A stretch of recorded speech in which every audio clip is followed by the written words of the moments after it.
is enough said. What's up, Heat Nation? Happy Taco Tuesday. It's your boy Ernest here, back with another Miami Heat Talk video. Would really appreciate if you guys can like the video. If you love the Miami Heat, you love Miami Heat content, don't forget to subscribe to your boy's channel. Now we're gonna rock and roll on another Miami Heat Talk adventure, guys. Got a few things that I want to talk to you about, but first and foremost, just a little reminder. I'm sure all of you know, Game 2, Miami Heat versus the Boston Celtics, is tomorrow. Now, it's like I mentioned in the video yesterday, I know a lot of people have pretty much called it quits. I know the series looks bad already, but hey, it's just one game. The Miami Heat can come out tomorrow and shock the world. Chances are of that happening are very slim. Now, before anybody wants to think that I'm deluded or I'm completely biased, I'm not dumb. I know that the chances of the Miami Heat even winning one game in this series is very slim. You know, Boston's got our number. You can see the Boston Celtics, they won it this year. They're pissed off about last season. That was embarrassing, man. You know, the Boston Celtics looked like they had an easy ride last year. The Miami Heat knocked out the first seed Milwaukee Bucks. So if you were a Boston fan after seeing that, you thought, okay, easy trip to the NBA Finals. You go down 3-0 against the Miami Heat. Embarrassing. You come back and get blown out in the 7th game. So yeah, Boston fans, Boston Celtic players, they're frothing from the mouth. They won it this year. And the fact that you see that you're playing a Miami Heat team, I'm sure at first might have scared Boston a little bit, but the moment they saw Jimmy Butler go down with injury, seeing that Rozier is not playing, if you're Boston, you think, we got this.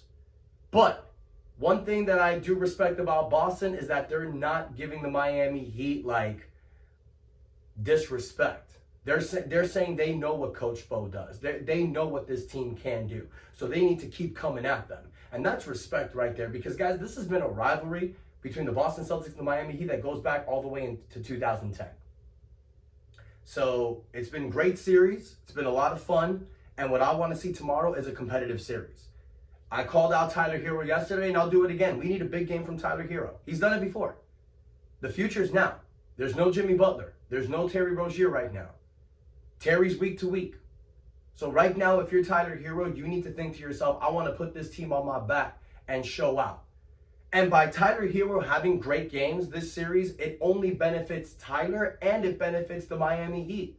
Because let's be honest right now, you guys, I said it yesterday and I will say it again. Tyler Herro's best role on this team with a fully healthy roster is being the sixth man. He doesn't want that role. So maybe this is the season, this is the off season that we look to move Tyler. He's been in rumors every year. I'm sure there's some disdain between Tyler Herro and the organization. But right now, Tyler Herro's value has diminished. He may be 24 years old, but he's on the first year of a 4-year contract worth about $120 million. Big numbers for a guy that doesn't even give you 50 games. You know, he had 11 points in the first game of the playoffs against the Boston Celtics. We know it's a bad game, but we need Tyler Herro to show out. Now, look, I'm not saying I want him gone. I'm saying that realistically, we need to look at all of our options this offseason. And the most tradable contract that we have on this team is Tyler Herro and possibly Rozier.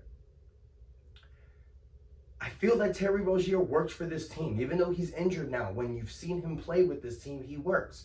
Tyler Herro also works as well. It's just depending on who you have. It's depending on the situation that you have going forward. There's also a question with Jimmy Butler. What's going to happen after this offseason? I will say this about Jimmy Butler, ladies and gentlemen. I know a lot of people like to say that Jimmy Butler does not inspire Miami Heat culture. And I understand how you see that in the regular season. And I'll be one of the first ones to admit as well. During the regular season, Jimmy Butler coasts. He's on cruise control a lot of games. You don't consistently see 30 points from Jimmy Butler. You'll see it 1 out of maybe every 10 games, maybe every 15. You see little glimpses and flash of what he can do. But he's a guy that saves it for the postseason. And it's like I've said before, when you're a player in your 30s, mid-30s, playing from October to June constantly every season, it breaks down the body. But to hear from Shams, his recent report that Jimmy Butler, after that collision in the first quarter, suffered a severe MCL sprain, and he played 3 quarters after that. That shows you, ladies and gentlemen, that Jimmy Butler does inspire Miami Heat culture. It's just not during the regular season. But with as frustrating as that is, you know what you get with Jimmy Butler. You know that when the lights are brightest and it is time to win, he puts his Superman cape on. Now look, Jimmy Butler is 34 going on 35. He's going to be in the final 2 years of his contract. I don't think Miami's going to provide an extension. I don't think that's going to happen. I'll be shocked if it happens. But sometimes you need to treat your player right to show possible players in the future how good you are to your players, and it makes them come to you. Remember, guys, Pat Riley dropped the ball with Dwayne Wade in 2016 by letting him go. It was a great franchise decision to do that, but it kind of bit us in the ass for years because players weren't coming here. We were trying to get guys like Kevin Durant, Gordon Hayward, Kyrie Irving. We couldn't get guys. Now, did that have to do with Dwayne Wade? Maybe a little bit, because they saw how Pat Riley just let him go. Players see that. So sometimes you have to do right by your players, not just to keep your stars happy, of course, but to also attract future players that comes to you. Maybe that makes a big deal. Maybe it doesn't. I'm curious what you guys think about that. But with Jimmy Butler having that severe MCL sprain, it was reported now that it is severe, that he will have to rehab possibly a month, maybe 2. So that means Jimmy Butler returning in this series, whatever rumors or whatever sparks that would fly, ain't gonna happen. I'm sure we all knew that. I'm sure none of us thought that Jimmy Butler would be returning anytime soon. But at this point, you guys, I've said it before and I'll say it again. The only way for the Miami Heat to have a shot this series is to play absolute perfect basketball for 4 games. We haven't seen it all season. We didn't see it in game 1.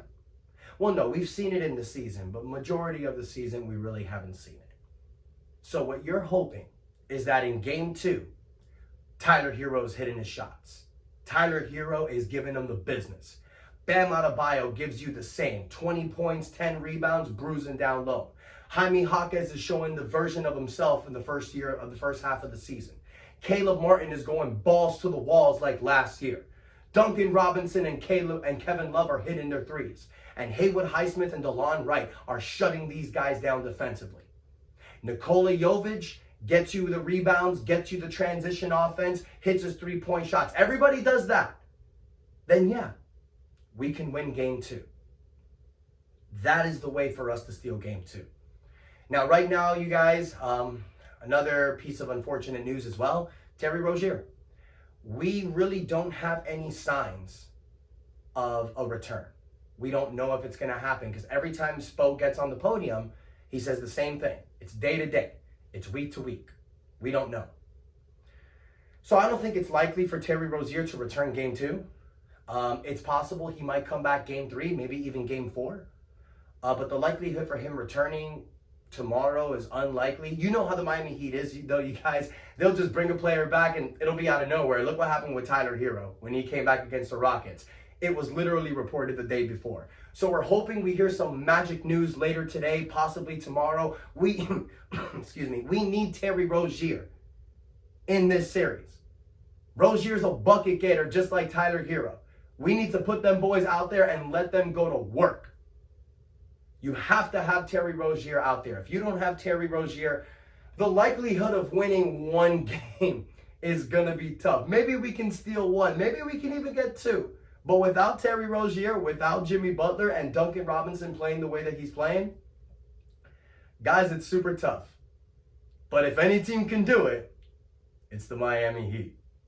So Heat fans, I want to know what you think. Do you think the Heat have a shot tomorrow in game 2? What do you think about all these injuries with Jimmy Butler and Terry Rozier? Do you think that Jimmy Butler will possibly stay next season, or will the Miami Heat look to move him in the offseason? What about Tyler Herro, you guys?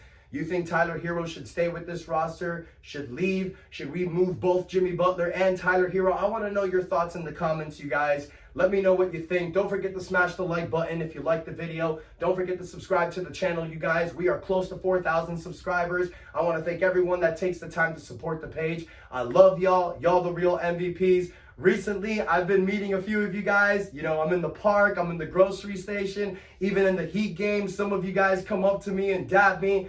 If anybody sees me in the street, y'all, just a little heads up. I don't mind. Come to me. Come say what's up to your boy. You guys have no idea how much that means to me. I've heard a couple of you in the comments said that you've seen me and you've been a little discouraged to come up. Yo, I am freaking a regular person just like y'all. Just come up. I love talking Miami Heat basketball. I met Anthony the other day at the park. He came up to me. We talked basketball. It was fun as hell. Thank you for that, Anthony. Thank you guys so much. I really appreciate y'all. This keeps me motivated, it keeps me happy, and it keeps me going. I appreciate each and every one of y'all. Enjoy your Tuesday. Stay positive, not just with the Miami Heat, but in life, y'all. Don't have no fear. Your boy Ernest is here. That's enough said. Let's go Heat.